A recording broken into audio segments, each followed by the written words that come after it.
아멘. 우리 옆에 계신 분, 뒤에 계신 분, 뒤에도 있나요? 인사하겠습니다. 예수님의 불을 던지십시오. 예수님의 불을 던지십시오. 다시 한번 인사합니다. 예수님의 불을 던지십시오. 예수님의 불을 던지십시오. 아멘. 아멘. 불을 던지러 왔노라 라는 제목으로 하나님 말씀 좀 가도록 하겠습니다. 우리가 굳이 우리가 인정하지 않아도, 우리가 동의하지 않았어도 우리가 뼛속까지 우리 정서 가운데 녹아진 신앙들이 있어요. 어떤 정도가 있죠? 태어나면서부터 우리 동의 없이 우리가 갖게 되어진 정서적인 신앙들이 있어요. 그게 불교든 유교든 또 토속신앙 그런 신앙들이 있습니다. 그런데 이런 종교로 인이 박힌 우리의 정서가 점령당한 이런 조선에 예수님이 불을 던지러 오셨을 때 그 분쟁이 엄청 났었다는 거죠. 1700년대 말에 천주교가 조선에 들어올 때 이 천주교는 이제 하나님을 믿는 종교잖아요.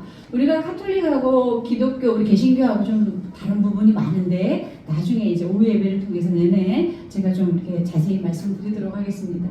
천주교가 들어왔을 때 이 불교와 유교에 젖어 있는 우리 조선 민족들에게 제사를 금지시켰어요. 유교의 질서를 좀 이렇게 제한을 뒀죠. 제사가 불교 게 아니고 유교 거예요. 유교의 제사를 불교가 받아들인 거예요. 그런데 이것을 위협한다는 이유로 천주교를 믿는 사람 2만 명을 죽였어요. 1700년대 말 조선에서. 그리고 1880년대 말에도 흥선대원군이 이 세국 정치를 한다는 명분으로 천주교를 믿는 사람들 8,000명 그리고 프랑스 선교사 8명을 박해하고 죽였습니다. 그러니까 공식적인 숫자로는 우리나라에서 기독교를 믿어서 28,000명이 죽었지만 비공식적으로는 그 숫자를 헤아릴 수가 없어요. 그때 당시 죽은 사람이 우리가 지난번에도 나눴던 정약용의 형이 있어요. 정약용 씨도 세를 받았다 그랬잖아요. 요한이라는 정약용 씨의 형 정약종 씨가 그 당시에 죽었습니다. 순교를 당했어요. 그런데 1886년도 조선과 프랑스가 수교를 맺으면서 박해는 종식이 됐어요. 그렇게 박해가 종식이 되면서 그 이후에 들어오는 미국 개신교는 안정할 수 있었던 거죠. 뿌리를 잘 일릴 수 있었어요. 이렇게 예수님의 불이 조선에 붙여졌을 때, 던져졌을 때 이렇게 조선은 큰 분쟁에 휩싸였다는 겁니다. 오늘 우리가 읽었던 이야기도 불을 던지러 왔노라. 이 세상 사람들이 이해할 수 없어요. 아까 뭐 아버지가 싸우고 엄마가 싸우고 이런 데잖아요. 세상 사람들이 이해할 수 없는 거죠. 오늘도 이 땅에 예수님이 오심으로 인해서 일어나는 사건인데 예수님이 불을 던지면 세상이 교회를 미워하고 믿는 사람들을 미워하고 그리고 또 이 가정 안에서도 가족들이 식구들이 서로 미워하는 일이 벌어질 것이다. 그런데 그 분쟁의 수위가 엄청나게 높다는 것을 얘기하고 있습니다. 자, 우리 1대 읽겠습니다. 시작. 예수님은 이 땅에 불을 던지러 왔습니다. 49절에 보시면 내가 불을 땅에 던지러 왔노니 이 불이 이미 붙었으면 내가 무엇을 원하리요. 이 말씀이 내가 불을 땅에 던지러 왔다. 그리고 이 불이 붙었으면 내가 무엇을 원하리요 라는 이 원화적인 의미는 나는 이 불이 계속 붙어 있었으면 좋겠다는 뜻이에요. 불의 궁극적인 의미가 뭘까요? 왜 예수님이 불을 던지러 왔을까요? 이 땅에 오실 때 심판과 구원의 불이에요. 그러니까 예수님을 믿는 자는 구원은 없겠죠. 믿지 않는 사람은 심판을 받는 그런 불이에요. 우리가 그리스도인이면요 성령의 불, 예수님의 불을 받아야 돼요. 우리 선생님들 예수님의 불 받으셨어요? 받으셨나요? 안을 하셔야 돼요. 안을 하셔야 받으셨어요. 그래서 우리 변화의 불이 타오르는 거예요. 우리 선배님들이 뭘 아시고 그 먼 데서 주일날 이른 아침에 이렇게 교회를 오시겠어요? 성령의 불을 예수님의 불을 받으셨기 때문에 오시는 거예요. 생태학자들이 말을 하는데 자연 발생적인 산불이 있대요. 사람이 내지 않아도. 그 캘리포니아에 로지펄 소나무라고 있어요. 이 소나무는 껍질이 굉장히 단단하다고 그래요. 그리고 그 씨앗의 열매가 껍질도 단단하고 껍질 주변으로 이렇게 기름이 쌓여져 있어가지고 이게 이 껍질이 벗겨지는데 굉장히 어렵대요. 그러니까 발아대기가 어려운 거죠. 근데 이 로지펄 소나무는 5년에서 7년 주기로 자신들이 자연 발화적인 불을 낸다는 거예요. 그러니까 자신이 숲스러워 불을 지르는 거예요. 그래서 거기를 싹 태우고 다시 발화가 되게 한대요.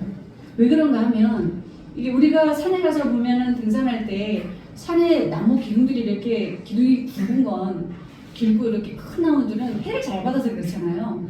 근데 해를 잘 못 받으면 이게 얇죠? 뾰족하게 이렇게 얇죠. 그래서 이 로시폴 소나무는 그런 것을 방지하기 위해서 스스로가 불을 내서 태우고요. 그러니까 과밀한 곳에 나무들이 집중되어져 있는 곳에 그래서 그것을 태움으로 인해서 나무들의 숨통을 틔워주고 오히려 대규모의 산불을 자신들이 방지한대. 이 자연의 섭리예요. 즉 하나님의 섭리인 거죠. 그런데 이렇게 로시폴 소나무가 불이 났다고 해서 사람들이 막 끌어달려가서 끄면은 오히려 대형화져요. 더 큰 재해를 입는데요. 그러니까 사람들은 그냥 둔답니다. 캘리포니아 사람들은. 그래서 그 사람들이 이것을 창조적인 파괴라고 불러요. 마찬가지로 우리에게도요. 예수님이 이 땅에 오셔서 우리에게 던지는 불은 창조적인 파괴가 일어나요. 창조적인 파괴가 일어나요. 그래서 땅을, 사람을, 우리를 정화시킨다는 거죠. 불을 받지 않고서는 우리가 어떻게 변화를 일으킬 수 있겠어요. 그래서 예수님이 항상 이 불이 붙어 있으면 좋겠다라고 말씀하시는 거예요. 우리가 예수님의 불이 우리에게 붙으면 어떤 상황이 되어지느냐. 로마서 8장 5절에 시작. 육신을 따르는 자는 육신의 일을, 영을 따르는 자는 영의 일을 생각하나니. 이제 우리가 예수님의 불이 붙었어요. 예수님의 불이 우리에게 던져졌다면 우리가 영을 따르는 자가 된다는 거예요. 육체를 따르는 자가 아니라 영을 따르는 자가 돼서 영의 일을 생각한다는 거예요. 그럼 영의 일을 따르는 것이 뭐냐? 단적으로 주일날 예배 나오시는 거예요. 교회 나와서 말씀 듣고 또 하나님 만나는 이런 것이 영의 일이죠. 그러면서 이 예수님의 불이 우리 영의 이 지성을 막 열어줘요. 그래서 막 하나님을 알고 싶고 말씀을 듣고 싶고 기도하고 싶고 또 누가 이렇게 간증해서 얘기하면 눈물이 막 쏟아지고 이런 것들이 우리의 영의 지성이 막 열리기 때문에 그래요. 제가 예전에 신대원에 공부할 때 교장 선생님이 오셔서 시험 보시고 현직에 계세요. 현직에 계신 교장 선생님이신데 하나님을 너무 알고 싶어가지고 시험을 보셔서 신학생 거기 공부하는데 같이 오셨어요. 그럼 목사님 되실 거예요? 했더니 아니래요. 본인은 교장으로 은퇴하고 그냥 하나님을 공부하는 일이 좋아서 왔다고 얘기하더라고요. 이 지성이 막 열리는 거죠. 그래서 이 지성이 열리게 되면 만학도 목사님들은 막 늦은 나이에 교회 개척하시는 분들이 있어요. 그리고 앞에 나와서 예수님에 대한 이야기를 잘 가르쳐 주시는 분들이 있죠. 교회 선생님들, 주일학교, 중고등부, 청년부 이런 선생님들은 이 지성이 열려서 그러죠. 지성이 열렸기 때문에 예수님의 불로 인해서 막 이 지식이 막 충만해지는 거죠. 그러면 어떻게 해요? 교회에서 막 가르쳐야죠. 아이들 가르치고 새로 오시는 초신자분들 가르쳐주고 막 그렇게 해야 되는 거죠. 그리고 두 번째는 예수님의 불이 우리에게 붙으면 죄를 멀리하게 돼요. 막 처음부터 죄를 탁 끊고 이렇게 그러지 못해요. 서서히 점진적으로 죄를 멀리하게 돼요. 로마서 8장 6절에 시작. 육신의 생각은 사망이요. 우리가 잘 알다시피 우리가 어떤 근심이나 걱정이 있어서 거기에 막 우리가 함몰되어져 있으면 우리 지옥이잖아요. 지옥. 그런 거예요. 그런데 이 육신의 생각이 사망, 이 죄, 근데 이런 것과 멀어진다는 거죠. 작은 일에도 양심의 가책을 느껴요. 그래서 거짓말하는 것도 별로 안 싫고. 예전에 보면은 막 이 남자분들 막 허세가 심한 분들이 있었어요. 내 왕년에. 근데 그런 분들이 예수님 불 붙으면요, 그런 모습이 싹 사라져. 허영도 사라지고, 허언증도 사라지고, 허세도 사라지고, 말과 행동이 정직하고 이렇게 됩니다. 그리고 또 예수님의 불이 붙으면요, 천상의 삶을 누리면서 살아가요. 누가복음 19장 시작. 삭개오가 서서 주께 여짜오되 주여 내 소유의 절반을 가난한 자들에게 주겠사오며 만일 누구의 것을 속여 빼앗은 일이 있으면 내 갑절이나 받겠나이다. 아멘. 이렇게 아주 구두쇠 같은 우리 주변에 스크루지 같은 사람들이 있잖아요. 그런데 예수님 만나면 완전히 달라져요. 나누는 삶이에요. 그래서 저 사람이 정말 예수님 불이 붙었나, 예수님 만났나 알아보려면 딱 보이는 게 나누는 삶, 베푸는 삶, 누구에게 주는 삶, 이런 삶으로 바뀌는 거죠. 왜? 현실의 것들이 영원한 가치가 없다는 걸 깨닫기 때문에 그래요. 그래서 있을 때 마음껏 나누고, 그리고 나는 천국을 소유했기 때문에 더 넉넉한 사람이 되는 거예요. 이런 천상의 삶을 누리며 살아가는 사람이 된다는 겁니다. 그래서 우리가 예수님의 불을 받아야 우리 안에서 막 창조적인 파괴가 막 일어나요. 어찌 예수님의 불을 받지 않고 우리가 변화되어질 수 있겠다고 말할 수 있겠어요. 근데 우리가 착각하기를 예수님의 불 받으면 우리가 막 정말 엄청난 대단한 사람으로 변화되어질 거라고 생각을 해요. 그럴 수도 있어요. 그러나 대부분은 그렇잖아요. 어떤 사람이 정말 큰 일을 맡길 사람에게는 막 성령의 불로 활활 타오르기도 해요. 그러나 그렇지 못한 분들에게는 그분의 수준에 따라 그들의 성품에 따라 모닥불과 같은 그런 불을 주시는 분도 있어요. 그런 불을 받는 분도 있어요. 자, 이것은 여기에서 보면은 하나님이 그분이 감당할 만큼의 불을 허락하신다는 거예요. 그래서 여러분들이 누구는 이렇게 큰 불을 받는데 난 이거밖에 안 돼라고 비교하지 마세요. 큰 불 받겠다고 여기저기 막 다니고 뭐 유명한 곳 찾아다니고 또 뭐 유명한 목사님 찾아다니다가 어떻게 돼요? 이단되고 사유되는 거예요. 절대 그러면 안 되는 거죠.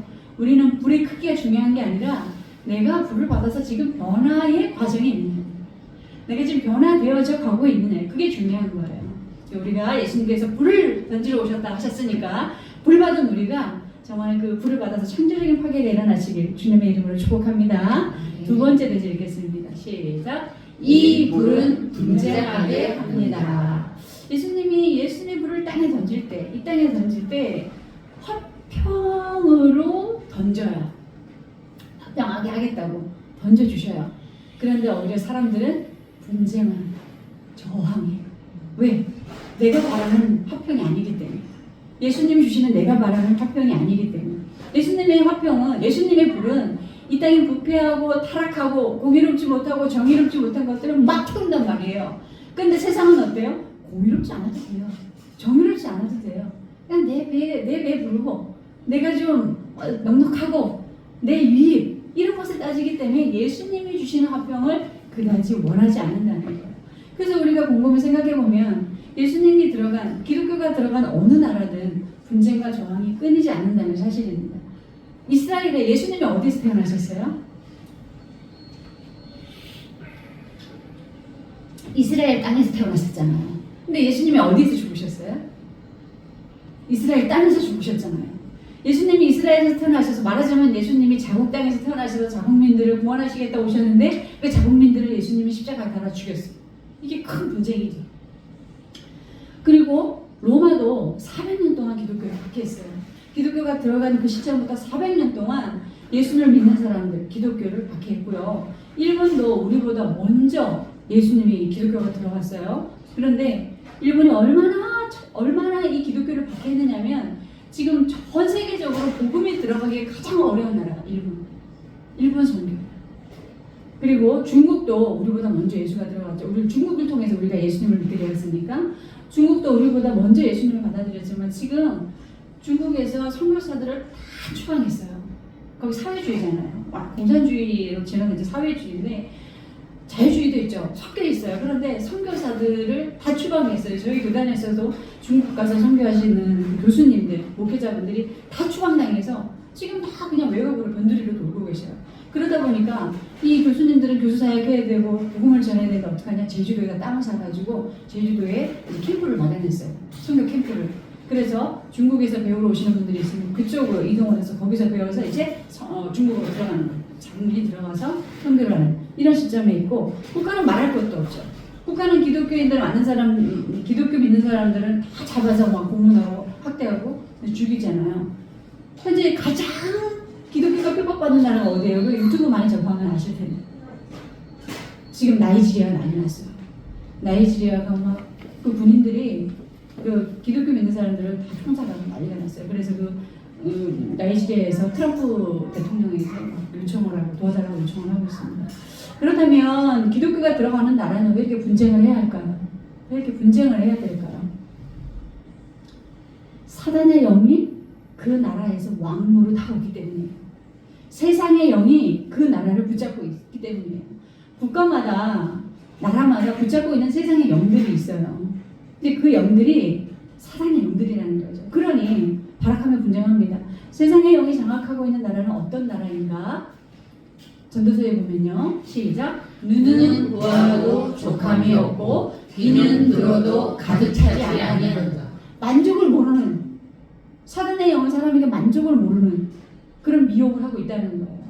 그리고 세상에 시작. 세상에 있는 모든 것이 육신의 정욕과 안목의 정욕과 이생의 자랑이니 다 아버지께로부터 온 것이 아니요 세상으로부터 온 것이라. 자, 세상은 육신의 정욕, 우리 육체의 정욕을 왜 살아가고 안목의 정욕, 우리가 눈이 얼마나 약해요. 눈으로 먼저 죄를 짓잖아요. 경물생심, 눈으로. 그리고 이생의 자랑, 사람들이 다 자기 자랑, 자기를 막 자랑하고 드러내고 싶고. 근데 이게 다 어디서부터 온 것이라고요? 세상의 것이라는 거예요.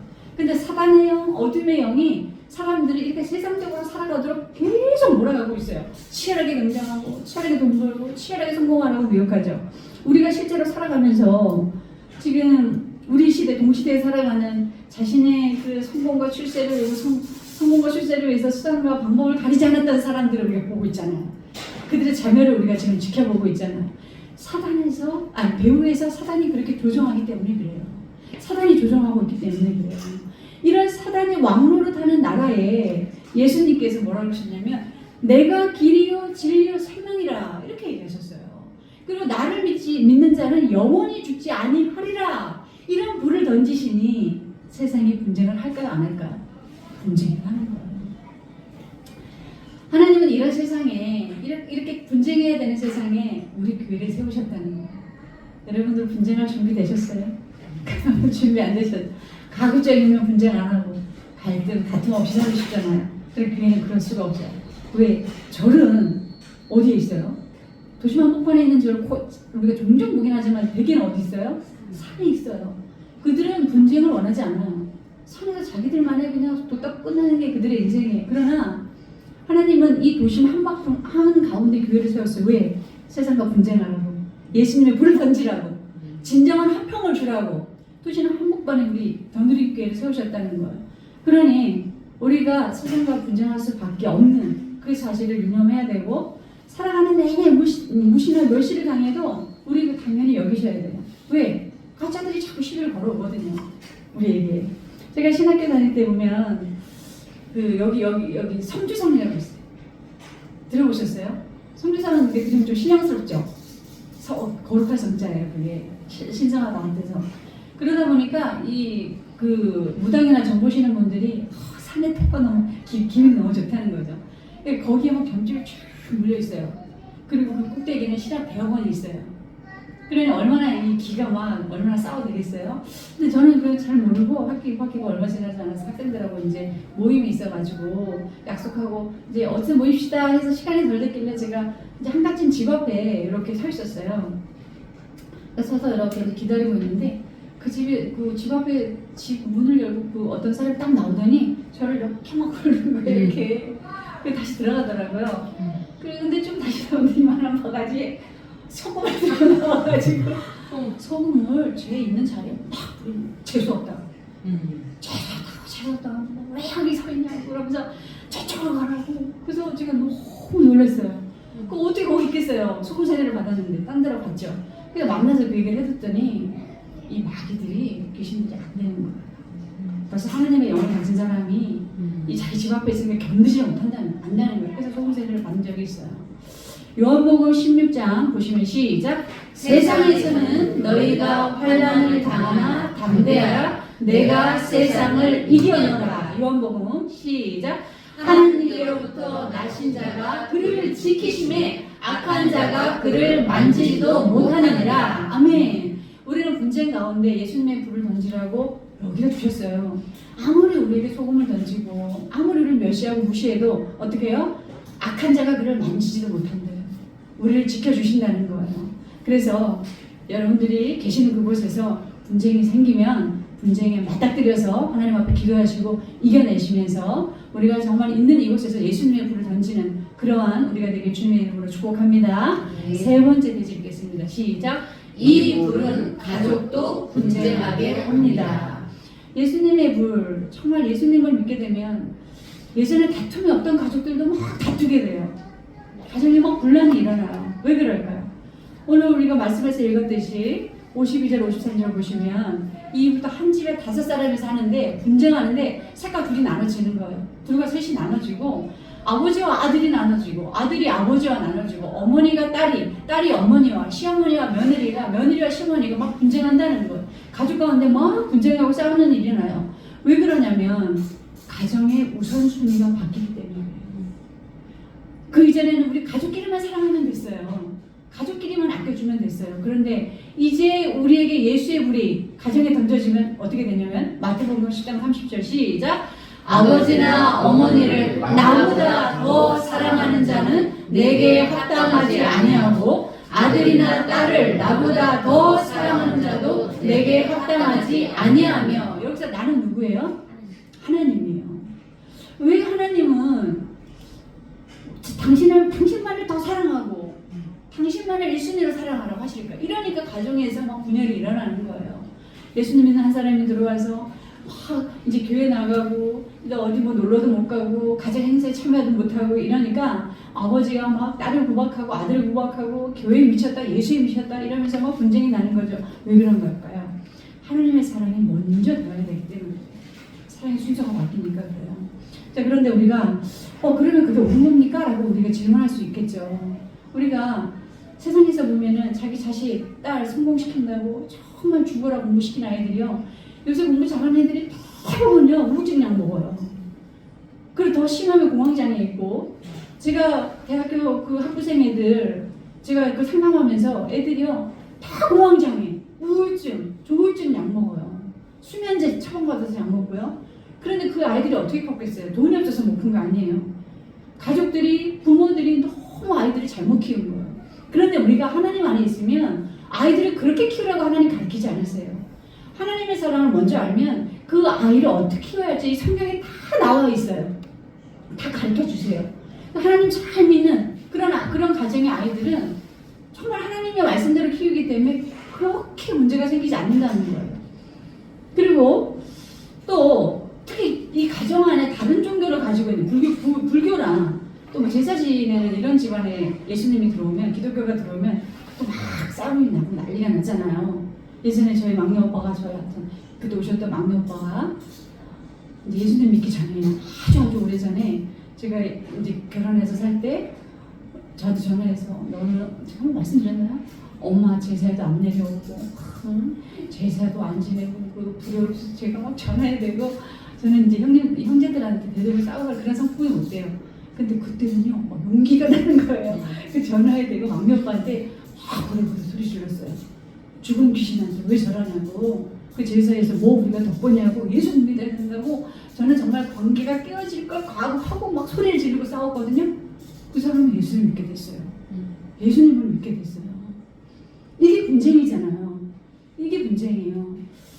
이 한 집안에 다른 종교가 있으면 이 종교 때문에 집이 망한다는 이유로 막 다퉈요. 시댁이 종교가 다르면 그 며느리가 교회를 나가지 못해요. 못 나가게 하니까. 아내가 싫어하고 남편이 싫어하고 또 가정이 생기니까 또 내가 바빠서 못 나오고 이런 일들이 막 생긴다는 거예요. 그런데 그렇게 교회를 멀리하면 가정의 평화가 찾아오는 것 같아요. 그런데 이게 진짜 평화일까요? 진짜 평화가 아니에요. 가짜 평화. 사단은 진짜 평화인 것처럼 고요 속에 얘기하지만 아까 뭐라고 말씀드렸어요? 예수님이 진짜 평화를 주시려고 불을 던진다고 했잖아요. 그래서 우리가 분쟁할 때 분쟁하고 힘들고 어려운 그 맞닥뜨리는 그 순간에 우리가 진짜 평화를 찾아가는 그 과정이라는 거예요.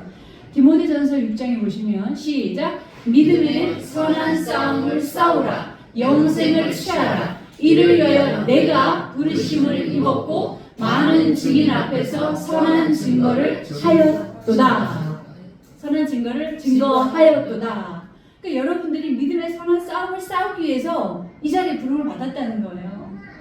그래서 사람들하고 갈등하기 싫어서 문제 일으키기 싫어서 예수님 보고 만찬하고 예수님 안 믿는 것처럼 하고 그러면 안 된다는 거예요.